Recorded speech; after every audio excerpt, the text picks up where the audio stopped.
कहानी की शुरुआत में हमें डाल्टन रसेल नाम का एक आदमी प्रिजन सेल में दिखाई देता है, जो कैमरे के सामने ये कहता है कि मेरा नाम डाल्टन रसेल है और मैं इस सेल में हूँ। मैंने एक परफेक्ट बैंक रॉबरी की प्लानिंग की थी और उसमें कामयाब भी हुआ, लेकिन मैंने ये रॉबरी सिर्फ पैसों के लिए नहीं बल्कि खुद को साबित करने के लिए भी की थी। अब मैंने इसे कैसे अंजाम दिया, ये जानने के लिए आपको मेरी कहानी सुननी पड़ेगी। इसके साथ ही सीन शिफ्ट होकर पास्ट में चला जाता है और हम देखते हैं कि एक वैन अलग अलग जगहों से कुछ लोगों को पिक करती है। उन सब लोगों ने पेंटर जैसे कपड़े पहने होते हैं और उनके चेहरों पर मास्क लगा हुआ होता है। वैन मैनहट्टन ट्रस्ट बैंक के पास रुकती है। फिर हम देखते हैं कि बैंक के अंदर बहुत सारे लोग हैं जो अपने अपने काम में व्यस्त हैं। तभी हम रसेल को बैंक के गेट से अंदर आते हुए देखते हैं, जिसके हाथ में एक हाई डेंसिटी का टॉर्च होता है, जिसे लाकर वो सिक्योरिटी कैमरे के ठीक सामने एक टेबल पर रखकर ऑन कर देता है, जिसकी वजह से सिक्योरिटी कैमरे पर फुटेज जाना बंद हो जाता है। फिर हम देखते हैं कि उसके बाकी साथी भी बैंक के अंदर घुसते हैं, जो पेंटर की ड्रेस पहने हुए थे। वो लोग अंदर आने के बाद गेट को बंद कर देते हैं, जिसे देखकर सिक्योरिटी गार्ड को थोड़ा शक होता है। लेकिन इससे पहले कि वो कुछ कर पाता, रसेल उसके पीछे गन पॉइंट करके स्मोक बॉम्ब छोड़ देता है, जिससे बैंक के अंदर धुआं फैल जाता है। फिर वो रॉबर्स सारे लोगों को गन पॉइंट के बल पर जमीन पर लेटने को कहते हैं। इतने में एक पुलिस वाले को बैंक के अंदर से धुआं निकलते देखकर शक होता है और वो अंदर की तरफ जाने की कोशिश करता है कि डाल्टन अंदर से गन निकाल कर कहता है कि उन्होंने अंदर सबको हॉस्टेज बनाया हुआ है। अगर पुलिस वाले अंदर आए तो वो लोग उन हॉस्टेज को मारना शुरू कर देंगे। फिर वो पुलिस वाला बैकअप के लिए NYPD हेडक्वार्टर फोन करके पुलिस टीम को बुला लेता है। वो लोग आने के बाद सारी सिचुएशन को देखते हुए उस पूरे एरिया को ब्लॉक कर देते हैं। इस बीच बैंक के ओनर आर्थर केस को खबर मिलती है कि उसके बैंक में डकैती पड़ गई है और ये सुनकर वो चिंता में पड़ जाता है। फिर वो एक high power broker Madeline White को फोन करके बुलाता है और उसे इस केस को सॉल्व करने के लिए कहता है, क्योंकि उसी ब्रांच के एक लॉकर में उसकी कुछ बहुत इंपॉर्टेंट चीजें थी। मेडलिन उससे पूछती है कि उस लॉकर में ऐसा क्या है। इस पर वो कहता है कि उसमें उसके परिवार की कुछ विरासत की चीजें हैं जो वो चाहता है कि किसी के हाथ ना लगे। इस पर मेडलिन उससे कहती है कि उसका काम हो जाएगा। दूसरे सीन में हम देखते हैं कि फ्रेजर और मिचेल, जो कि हॉस्टेज नेगोशिएशन टीम के लिए काम करते थे, आपस में बात कर रहे होते हैं। फ्रेजर एक स्मार्ट और एक्सपीरियंस कॉप था, लेकिन उस पर एक पुराने मामले को लेकर एक इंक्वायरी चल रही थी, इसीलिए वो इस केस में ज्यादा कुछ नहीं कर सकता था, पर वो उनके साथ चलने के लिए तैयार हो जाता है। फिर फ्रेजर मिचेल के साथ वैन में कैप्टन डेरियस से बात करता है, जो इस केस का इंचार्ज था। वो उन्हें बताता है कि हमें अभी तक ये नहीं पता कि बैंक में कितने लोगों को हॉस्टेज बनाया गया है और कितने लोग सस्पेक्ट हैं। फ्रेजर डेरियस से कहता है कि अगर उसे इस केस की सारी डिटेल्स दे दी जाए तो वो सब कुछ कंट्रोल कर सकता है। फिर वो लोग डिनर करने चले जाते हैं। इस बीच रॉबर्स उन हॉस्टेज को नीचे से रूम की तरफ लेकर जाते हैं, जहाँ बैंक एम्प्लॉय और बाकी हॉस्टेज को अलग अलग लाइन में खड़ा कर देते हैं। डाल्टन सभी हॉस्टेज से कहता है कि वो अपने हैंडबैग, मोबाइल फोन्स और कीज अपने हाथों में निकाल कर रखें, जिससे वो लोग उन्हें कलेक्ट करके एक बैग में डाल सके। एक बैंक एम्प्लॉय अपना फोन नहीं देता और उन लोगों से कहता है कि वो अपना फोन घर पर भूल आया है। डाल्टन को उस पर विश्वास नहीं होता और वो सख्ती करके पूछता है, फिर भी वो यही कहता है। तो वो दूसरे एम्प्लॉय का फोन चेक करता है, जिसमें से एक एम्प्लॉय के फोन में उसका नंबर स्पीड डायल में मिल जाता है, जिस पर फोन करने पर उसका फोन उसके ऑफिस में ही मिलता है। ये देखने के बाद डाल्टन उसे ऑफिस के अंदर ले जाकर बहुत मारता है। ये देखकर दूसरे हॉस्टेज भी बहुत डर जाते हैं और अपनी बची हुई चीजें भी उन्हें सौंप देते हैं। एक बच्चा उसे अपना वीडियो गेम दे देता है, पर वो प्यार से उसे वापस कर देता है। इसके बाद डाल्टन सभी लोगों को एक साथ खड़ा करके फिर उन्हें जेंडर के हिसाब से अलग अलग खड़ा करते हैं और फिर उन्हें उनके अंडर गारमेंट्स को छोड़कर बाकी सारे कपड़े उतारने को कहते हैं। एक ओल्ड लेडी अपने कपड़े उतारने से मना कर देती है। इस पर रॉबर्स के ग्रुप से एक लड़की उस लेडी को लेकर एक अलग रूम में चली जाती है। इधर दूसरे रॉबर्स उन बाकी हॉस्टेज को एक ही तरह का सूट और मास्क पहनने के लिए देते हैं, जिसे वो अपने साथ लेकर आए थे। कुछ देर बाद एक ओल्ड बैंक एम्प्लॉय, जिसे हार्ट की प्रॉब्लम थी, थोड़ा अनईजी फील करता है। ये देखकर डाल्टन और उसके साथी उसे बैंक से बाहर जाने देते हैं। जैसे ही वो बाहर आता है, पुलिस वाले उसे घुटने टेकने को कहते हैं। फिर वो उसे पकड़ लेते हैं और उससे अंदर के हालात पूछते हैं, तो वो कहता है कि अगर पुलिस अंदर गई तो रॉबर्स 2 लोगों को मार डालेंगे। इस बीच रॉबर्स बाकी और हॉस्टेज को चेक करते हैं और पूरे बैंक का जायजा लेते हैं। वो लोग सिर्फ रूम और लॉकर से गुजरते हुए बैक रूम में पहुंच जाते हैं, जहां ऑफिस सप्लाई रखी होती है। बाद में हम एक रॉबर को बैंक के अंदर जमीन की खुदाई करते हुए देखते हैं। इस बीच डेरियस, फ्रेजर और मिचेल को उस आदमी के बारे में बताता है जिसे रॉबर्स ने बाहर आने दिया था। वो आदमी उन्हें बताता है कि अंदर 4 रॉबर्स हैं। इस पर डेरियस उन्हें बताता है कि वो रॉबरी से पहले के बैंक के वीडियो फुटेज का इंतजार कर रहा है, जिससे कि अंदर के हालात का सटीक अंदाजा लगा सके। वो बताता है कि बैंक के सारे कॉल्स उनकी तरफ डाइवर्ट कर दिए गए हैं और अब फ्रेजर के ऊपर था कि वो आगे क्या करता है। फ्रेजर को लगता है कि अभी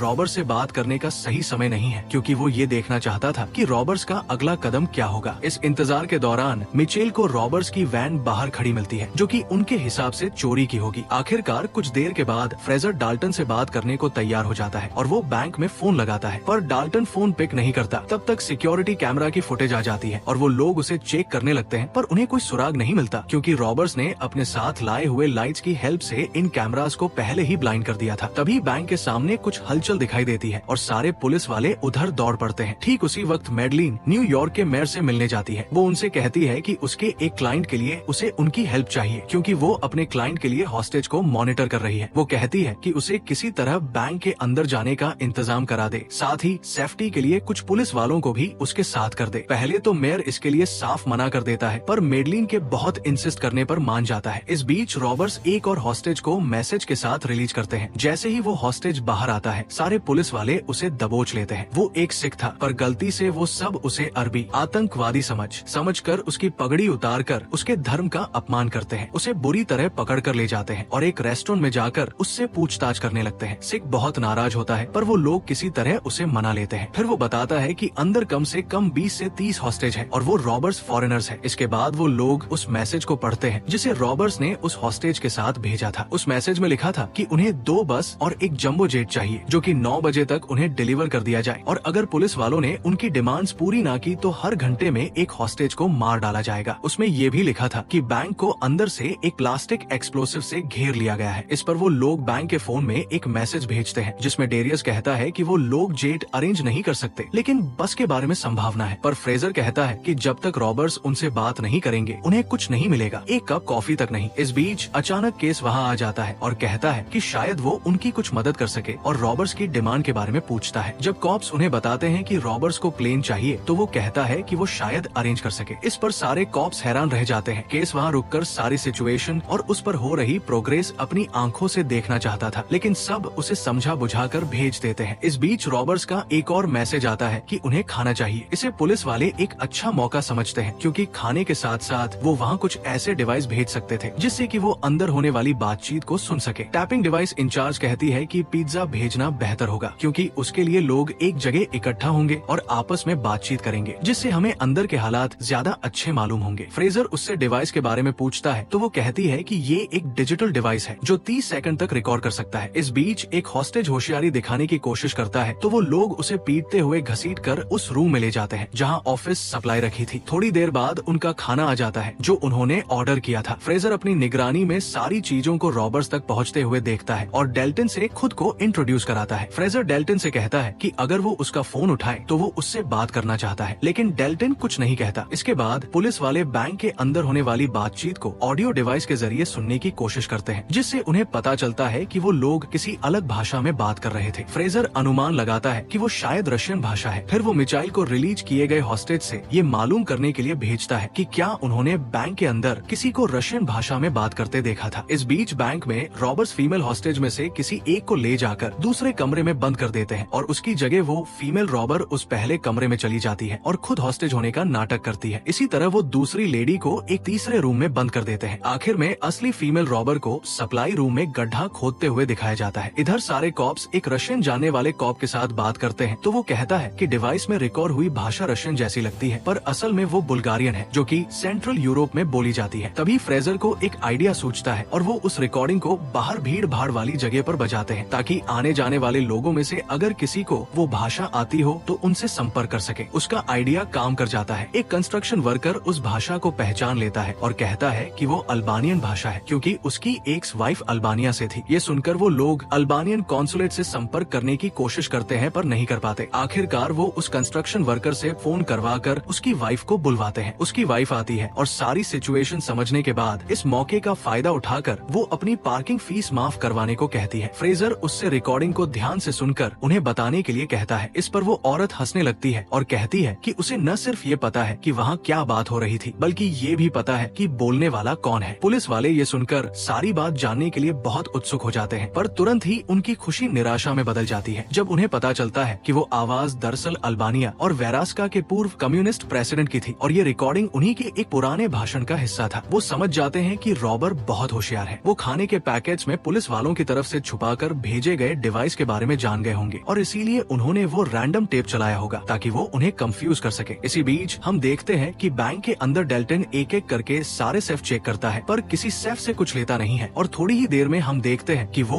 और उसकी एक साथी एक सेफ डिपॉजिट बॉक्स को खोलते हैं। उसमें उन्हें एक डॉक्यूमेंट, हीरो से भरी एक छोटी थैली और एक कार्टियर रिंग मिलती है। डेल्टन डॉक्यूमेंट्स को अपने पास रख लेता है और उसकी पार्टनर बाकी चीजों को वापस बॉक्स में बंद कर देती है। उसी वक्त मेयर मेडलिन के साथ वहाँ पहुँचता है और बैंक के सामने खड़े वैन में जाकर डिटेक्टिव से बात करता है। वो लोग अपना परिचय देते हैं और मेडलिन बहुत शॉर्ट में अपने वहाँ आने का मकसद बताती है। फ्रेजर उसकी हेल्प लेने में इंटरेस्टेड नहीं दिखता, तो वो लोग उसे उसके पुराने केस को लेकर ब्लैकमेल करने की कोशिश करते हैं। इस पर फ्रेजर मान जाता है। कुछ देर बाद डेल्टन फ्रेजर का फोन उठा लेता है, लेकिन बातचीत का कुछ नतीजा नहीं निकलता, क्योंकि डेल्टन उसी की बात को दोहराता है कि उसकी डिमांड पूरी नहीं की गई तो वो हॉस्टेज को मार डालेगा। दूसरी बार की बातचीत में भी वो सारी चीजें रिपीट होती है। फ्रेजर को लगता है कि वो किसी तरह रॉबर्ट से थोड़ा वक्त और ले ले तो उन्हें कोई स्ट्रैटेजी बनाने में आसानी होगी। ये सोचकर वो उनसे दोबारा खाने का ऑफर देता है, जिस पर डेल्टन उन्हें सैंडविच भेजने को कहता है। इसके बाद रॉबर्ट्स उस होल को चेक करते हैं जो उन्होंने सप्लाई रूम में खुदवाया था और आगे चलकर उनकी रॉबरी का एक बड़ा हिस्सा बनने वाला था। डेल्टन से खुद बात करने के बाद फ्रेजर मेडलिन से भी उसकी बात कराता है। मेडलिन उसे फेस टू फेस बात करने के लिए कन्विंस कर लेती है और फ्रेजर उसे बैंक तक पहुंचा देता है। उसे चिंता थी कि मेडलिन कुछ गलत न कर बैठे, पर वो उसे भरोसा दिलाती है कि वो सब कुछ संभाल लेगी। जब वो बैंक के अंदर जाती है तो इधर उधर नजर दौड़ाने के बाद वो डेल्टन की तरफ बढ़ती है। डेल्टन से बातचीत के दौरान वो उसे सेफ डिपॉजिट बॉक्स देने के बदले कम से कम सजा और $2 मिलियन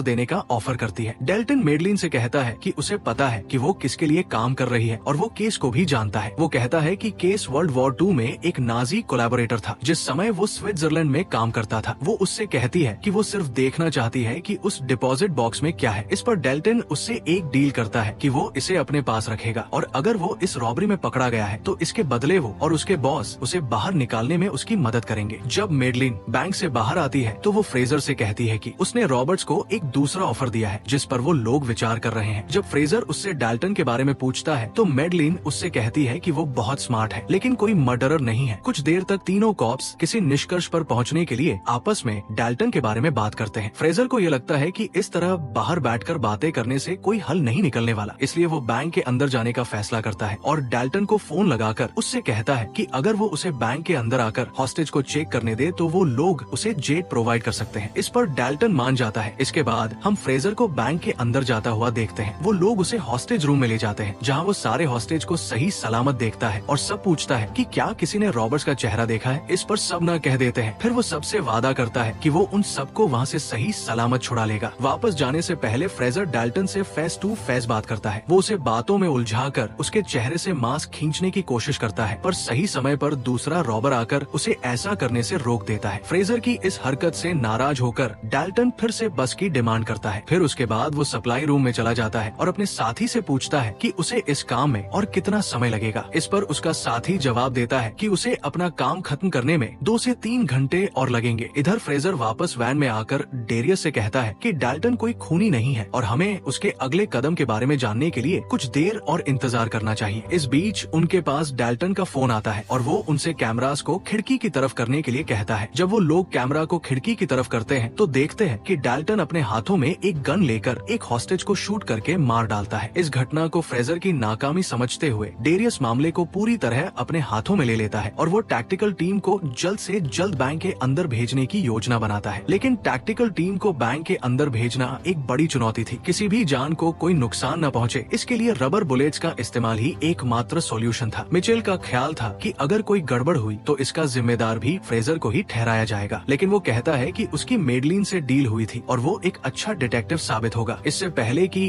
डेरियस टैक्टिकल टीम को बैंक में भेजता, फ्रेजर को पता चलता है कि रॉबर्ट्स ड्रॉवर में रखे एक ट्रांसमीटर के जरिए उनकी सारी बातें सुन रहे थे। वो डेरियस से कैप्टन को इन्फॉर्म करने के लिए कहता है, पर डेरियस उसकी बात को अनसुना करके अपने प्लान की तरफ आगे बढ़ जाता है। इधर डेल्टन उनकी सारी बातें सुनकर बैंक के अंदर स्मोक ग्रेनेड फेंक देता है और कॉप्स के अंदर आने से पहले सारे हॉस्टेज को बैंक के बाहर निकाल देता है। बाहर निकलते ही टैक्टिकल टीम वाले सारे हॉस्टेज को जमीन पर लेटने के लिए कहते हैं और फिर उन्हें गिरफ्तार कर लेते हैं। इसके बाद वो लोग बैंक के अंदर जाते हैं ताकि रॉबर्ट्स को पकड़ सके और अगर कोई डेड बॉडी मिले तो उसे भी बाहर ला सके। वो लोग सारे रूम्स को चेक करते हैं, फिर सेफ और सप्लाई रूम को भी देखते हैं, लेकिन उन्हें कहीं भी कुछ नहीं मिलता। डेरियस, मिचेल और फ्रेजर भी वहाँ पहुँचते हैं तो टैक्टिकल टीम का हेड उन्हें बताता है कि उन्हें किसी हॉस्टेज की बॉडी नहीं मिली और न ही बैंक से कोई चीज गायब हुई है। इसके अलावा कॉप्स ये ये भी देखते हैं कि रॉबर्ट्स के सारे हथियार असल में खिलौने थे और उस हॉस्टेज का मारा जाना भी एक ड्रामा था। इस बीच सारे हॉस्टेज और उनके बीच छिपे हुए रॉबर्ट्स को पुलिस पूछताछ के लिए पुलिस स्टेशन ले जाती है। वो इस तरह हॉस्टेज के बीच घुल मिल गए थे कि कोई भी नहीं कह सकता था कि कौन हॉस्टेज है और कौन रॉबर्ट्स। इसलिए फ्रेजर का कैप्टन उससे कहता है कि अब इस केस का कोई मतलब नहीं बनता, क्योंकि ना तो कुछ चोरी हुआ है और ना ही कोई पकड़ा गया है। फ्रेजर को ऐसी उम्मीद नहीं थी, पर वो हार भी नहीं मान सकता था। जब वो सारे लॉकर्स और सेफ की छानबीन करता है तो उसे उस सेफ डिपॉजिट बॉक्स वाले लॉकर के बारे में पता चलता है कि उसकी डिटेल्स गायब है। फिर वो मेडलिन से मिलता है और उसे वो रिकॉर्डिंग सुनाता है जिसमें मेयर और मेडलिन उसे ब्लैकमेल कर रहे थे। वो कहता है कि वो उस रिकॉर्डिंग के बारे में किसी को कुछ नहीं बताएगा, लेकिन इसके बदले में वो उससे उस बॉक्स की जानकारी मांगता है। मेडलिन उसे थोड़ा हिंट देकर इस बात को यही खत्म करने के लिए कहती है और बाद में केस से मिलने जाती है। वो केस को बताती है कि फ्रेजर के बारे में चिंता करने की जरूरत नहीं है, वो डॉक्यूमेंट्स उसके हाथ नहीं लगेंगे, क्योंकि उस डॉक्यूमेंट्स को डाल्टन जमानत के तौर पर अपने साथ लेकर गया है, ताकि अगर वो पकड़ा जाए तो खुद को बचाने के लिए उस बॉक्स के बदले वो हमारी मदद ले सके। मेडलिन को पता था कि उस सेफ में डॉक्यूमेंट्स के अलावा डायमंड्स भी थे। केस उसे बताता है कि उस बॉक्स में एक कार्टियर रिंग भी थी, जो कि उसकी जूइश फ्रेंड का था, जिसे उसने नाजियों से ही बचाया था, क्योंकि नाजियों ने इसके लिए उसे बहुत बड़ी रकम दी थी। इसके बाद वो मेडलिन को उसकी फीस देकर रुखसत करता है। यहाँ सीन शिफ्ट होता है और हम डाल्टन को उसी प्रिजन सेल में देखते हैं, जहाँ से वो अपनी इस रॉबरी की पूरी कहानी सबको बता रहा होता है कि कैसे उसने एक कमरे में बैठकर इतनी बड़ी रॉबरी को अंजाम दिया। ये वही सेल था जो उसके साथियों ने सप्लाई रूम में गड्ढा खोदकर बनाया था और ट्रिक वॉल से छुपा दिया था। अब डाल्टन के पास डायमंड्स, रिंग और वो डॉक्यूमेंट्स थे। वो उस ट्रिक वॉल को तोड़कर वहाँ से निकलता है और आसानी के साथ बैंक के फ्रंट गेट से बाहर आ जाता है, जैसे कि वो एक नॉर्मल क्लाइंट हो। उसके सारे साथी बैंक के बाहर एक गाड़ी में उसका इंतजार कर रहे होते हैं। फ्रेजर और मिचेल जब बैंक के अंदर आ रहे होते हैं, तब बाहर जाते वक्त डाल्टन फ्रेजर से टकरा जाता है, पर वो उसे पहचान नहीं पाता। फ्रेजर कोर्ट के ऑर्डर से बैंक के अंदर जाकर जब उस डिपॉजिट बॉक्स को खोलता है तो उसमें उसे च्युइंग गम, कार्टियर रिंग और एक नोट मिलता है जिस पर फॉलो द रिंग लिखा होता है। फ्रेजर उस बॉक्स के बारे में बात करने के लिए केस के पास जाता है, क्योंकि उसको शक था कि इस सीक्रेट के पीछे कोई बुरी वजह जरूर होगी। केस उसके सभी सवालों का चालाकी से जवाब देने की कोशिश करता है, पर फ्रेजर उसे वो रिंग दिखाकर कहता है कि जिस दिन उसे इस रिंग के बारे में पूरी जानकारी मिल जाएगी, वो उसका सारा भेद खोल देगा। इसके बाद वो मिचेल से मिलता है तो वो दोनों हंसते हैं और बहुत खुश होते हैं कि उन्होंने केस को उसकी जगत दिखा दी। बाद में फ्रेजर मेडलिन के साथ मेयर के लंच में जाकर उन्हें वो कार्टियर रिंग दिखाता है और उन्हें वाशिंगटन डीसी के वॉर क्राइम इश्यूज ऑफिस का नंबर भी देता है, ताकि मेडलिन उस पर लगे झूठे चार्जेस हटवा सके। इसके बदले वो मेडलिन को उसकी रिकॉर्डिंग दे देता है। दोस्तों, हमारे फिल्म एक्सप्लेन चैनल को सब्सक्राइब करना मत भूलना।